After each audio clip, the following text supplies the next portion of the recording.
Hello there.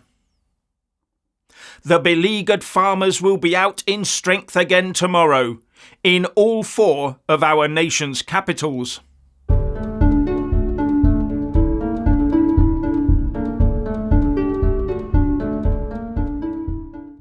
London, Edinburgh, Cardiff and Belfast will all see massive farmer protests as our food producers fight for their very survival against a government seemingly determined to destroy UK agriculture.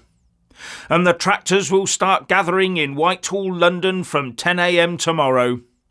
And there are so many tractors expected to attend that 4x4s and pickup trucks have been banned from the event because there just won't be enough room for them.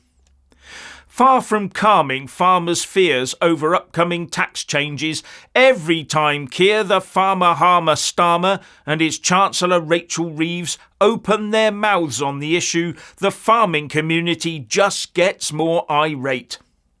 And if the government doesn't listen this time, we may see major port and food outlet blockades by farmers to get the message through.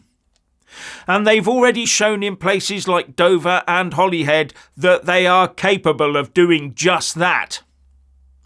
Now, do you remember Tony Blair's former advisor, John McTernan, letting the cat out of the bag on GB News recently when he said that he would be happy to do to farming what Thatcher did to the coal miners? Although Thatcher's predecessor, Harold Wilson, closed 290 mines and Thatcher closed only 160. But you get the idea. Stiff repression to shut down an industry.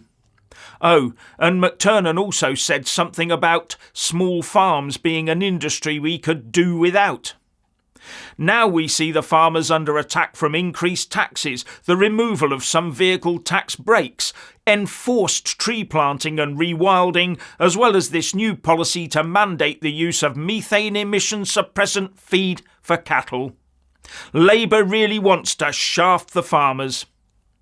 Either it's a badly thought through extension of the class wars, or the aim is to irrevocably damage the UK agriculture sector to free up land for net zero wind farms, solar panels and rewilding, as well as all the housing needed for the never-ending stream of newcomers. Actually, it could be all of the above. And then we'll just import all our energy and food and pretend we're green. What could possibly go wrong? Zero energy security and zero food security. And every time the farming community makes its voice heard through protest, the Starmer government just doubles down on the claims that most farmers will not be affected, while the farmers' own accountants tell them the truth of their establishment-induced tax calamity. Labour wants more tax out of farmers. That must put upward pressure on food prices or put them out of business. The whole idea of giving those who own agricultural land an inheritance tax relief was to maintain food security and keep workers on the land. Farming is not a particularly lucrative business, but it takes a lot of land and work to produce the food we need.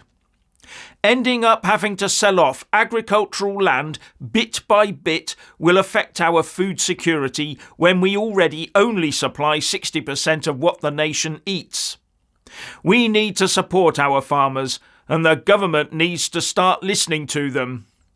Either that, or we prepare to eat bugs and chemically created frankenfoods.